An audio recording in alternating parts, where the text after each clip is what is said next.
అందరికీ నమస్కారం. మనం చూసాం కేవలం 45 రోజుల్లో ఈ కూటమి ప్రభుత్వం అధికారంలోకి వచ్చాక శాంతి భద్రతల్ని కంట్రోల్ చేయడంలో ఏ విధంగా ఈ ప్రభుత్వం ఫెయిల్ అయింది అనే విషయం మనం అర్థం చేసుకోవచ్చు.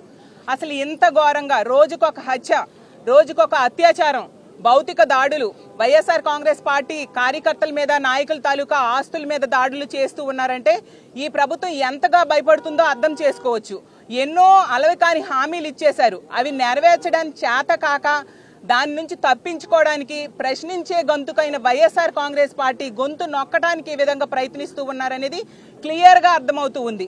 ఈ రాష్ట్రంలో శాంతి భద్రతలు ఎంత దారుణంగా ఉన్నాయంటే ఆడపిల్లల తల్లిదండ్రులు తమ పిల్లల్ని బయటికి పంపాలంటే భయపడుతూ ఉన్న పరిస్థితి. ఆ రోజు మనం చూసాం, జగన్మోహన్ రెడ్డి గారు ముఖ్యమంత్రిగా ఉన్నప్పుడు పక్క రాష్ట్రంలో ఒక అమ్మాయి మీద అత్యాచారం జరిగితే అలాంటి సంఘటన మన రాష్ట్రంలో జరగకూడదనేసి దిశ చట్టం లాంటివి తీసుకొచ్చారు. దిశ చట్టం కేంద్రంలో పెండింగ్ లో ఉన్నా కూడా అందులో ఉన్న అంశాలన్నీ కూడా ఈ రాష్ట్రంలో అమలయ్యేట్టుగా చేశారు.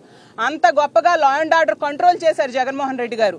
ఈ రోజు వీళ్ళు అధికారంలోకి వచ్చిన వెంటనే దిశ యాప్ లేదు, దిశ చట్టం లేదు అంటూ దాన్ని నిర్వీర్యం చేయడం వలన ఇలాంటి దుర్మార్గులు విజృంభిస్తూ ఇలాంటి అత్యాచారాలు, హత్యలు ఆడపిల్లల మీద చేస్తూ ఉన్న పరిస్థితి మనకు అర్థమవుతుంది. అలాగే ఈ కూటమి ప్రభుత్వం అనేది వాళ్ళ హామీలు నెరవేర్చలేరు కాబట్టి కేవలం 45 రోజుల్లో వాళ్ళు ఒక ఫెయిల్ అయిన గవర్నమెంట్ గా ఉన్నారు కాబట్టి దాని నుంచి ప్రజలను డైవర్ట్ చేయడానికి ఇలాంటి దాడులు చేయడమే కాకుండా ఈ రోజు ఓట్ ఆన్ అకౌంట్ బడ్జెట్ ఈ అసెంబ్లీ సెషన్స్ లో ప్రవేశపెడుతూ ఉన్నారు. అసలు మన ఆంధ్రప్రదేశ్ రాష్ట్రంలో 7 నెలల వరుసగా ఓట్ ఆన్ అకౌంట్ బడ్జెట్ ప్రవేశపెట్టడం ఎక్కడైనా చూసామా?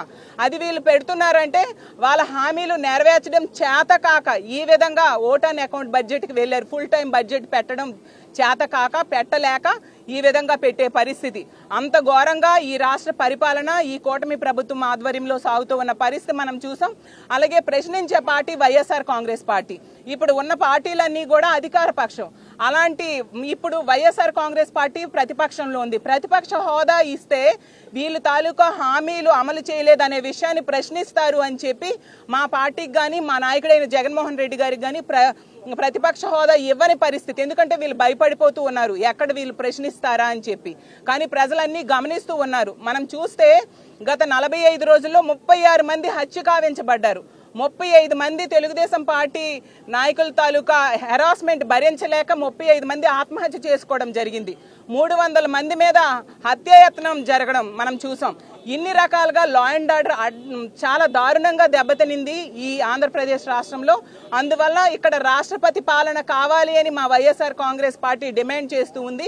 ప్రజల గొంతుకైన వైఎస్ఆర్ కాంగ్రెస్ పార్టీని, ప్రశ్నించే గొంతుకైన వైఎస్ఆర్ కాంగ్రెస్ పార్టీని వీళ్ళు గొంతు నొక్కడానికి ఎంత ప్రయత్నించినా కూడా ప్రజల సపోర్ట్తో, ప్రజల మద్దతుతో మేము ప్రజా పోరాటాలకి రానున్న రోజుల్లో మరింత ఉధృతం చేస్తాం, సిద్ధపడతామని తెలియజేస్తూ ఉన్నాను. అలాగే ఢిల్లీలో ఎల్లుండి మా పార్టీ ఆధ్వర్యంలో ఈ దారుణాలన్నిటి మీద ధర్నా చేసి అక్కడ ఫోటో ఎగ్జిబిషన్ కూడా, వీడియో ఎగ్జిబిషన్ కూడా పెట్టి కేంద్ర స్థాయిలో పెద్దల దృష్టిలో కూడా పెట్టి ఇక్కడ శాంతి భద్రతలు నెలకొట్టేట్టుగా డిమాండ్ చేస్తామని తెలియజేస్తూ ఉన్నాను. ఇలాంటి పరిస్థితులు మానండి, ఈ రాష్ట్రంలో శాంతి భద్రతలు కంట్రోల్లో ఉండాల్సిందిగా కోరుతున్నాను. అలాగే హోమ్ మినిస్టర్ అనిత గారు, ఆవిడ ఒక మహిళా హోమ్ మినిస్టర్ అయ్యుండి కూడా ఎంత దారుణంగా ప్రతిపక్ష నేత అయిన జగన్మోహన్ రెడ్డి గారి గురించి మాట్లాడుతున్నారో మనం నిన్న చూసాం. ఒక ఎమ్మెల్యే అంటూ చులకనగా మాట్లాడడం, అతను ఒక ప్రతిపక్ష నేత, మాజీ ముఖ్యమంత్రి అనే విషయం ఆవిడికి తెలియకుండా మాట్లాడుతున్నారా, తెలిసి చులకన చేస్తున్నారో అర్థం కాని పరిస్థితి. సరే, ఒక ఎమ్మెల్యే అయిన వ్యక్తి ఒక రషీద్ అనే కార్యకర్తకు చనిపోతే పరామర్శకి వెళ్తే ఎందుకు ఈ ప్రభుత్వం అంత వణికిపోతూ ఉంది, ఆవిడ ఎందుకు అంత ఫ్రస్ట్రేషన్లోనే ఇలాంటి ప్రెస్ మీట్లు పెట్టి ఇష్టం వచ్చినట్టు మాట్లాడుతున్నారు? అక్కడే అర్థం చేసుకోవచ్చు జగనన్నకి ప్రజల్లో ఉన్న ఆదరణ. ఒక జగనన్న ప్రజల్లో ఎంత ఆదరణ ఉంది, ప్రజల తరపున ఎంతగా పోరాటాలు చేస్తారు వీళ్ళందరికీ తెలుసు కాబట్టి భయపడి ఇలాంటి మాటలు మాట్లాడుతూ ఉన్నారు. అసలు తన పక్క నియోజకవర్గంలో దర్శిని అనే అమ్మాయి చనిపోతే చావుకు కారణం ఆ ఇంట్లో వాళ్ళు ఎన్నిసార్లు పోలీసులు కంప్లైంట్ ఇచ్చినా కూడా పట్టించుకోకుండా నిర్లక్ష్యం చేయడం వలన ఆ దుర్మార్గుడు సురేష్ అనే వ్యక్తి గొంతు కోసి చంపిస్తే కనీసం పరామర్శ చేయలేదు సరికదా. దర్శినికి పోస్ట్ మార్టంకి కూడా కనీసం ఆర్థిక సహాయం ప్రభుత్వం చేయని చేతకాని ప్రభుత్వం ఇది. దాన్ని కప్పిపుచ్చుకోవడానికి ఇలాంటి మాటలు ఎన్ని ప్రెస్ మీట్లు పెట్టినా ప్రజలు నమ్మరు. తన సొంత నియోజకవర్గంలో 2 మహిళలకి బట్టలు చింపి తెలుగుదేశం పార్టీ కార్యకర్తలు దారుణంగా దండించినా కూడా ఆ మహిళల మీదే మళ్ళీ తిరిగి కేసు పెట్టించిన దారుణమైన పరిస్థితులు హోమ్ మినిస్టర్ గారి సొంత నియోజకవర్గంలో ఉన్నాయి. అలాగే ఆ ముచ్చిమర్రి సంఘటన నిజంగా ప్రజాస్వామ్యం సిగ్గుపడేట్టుగా ఆ అమ్మాయిని చంపేసి ఇన్ని రోజులైనా కూడా డెడ్ బాడీ దొరకపోవడం ప్రభుత్వం తాలూకా చేతగానితనం. ఆ పేరెంట్స్ ఎంతగానో కోరుకుంటున్నారు సీఎం అయినా డిప్యూటీ సీఎం అయినా హోమ్ మినిస్టర్ అయినా పరామర్శకు రండి, ధైర్యం చెప్పండి అని.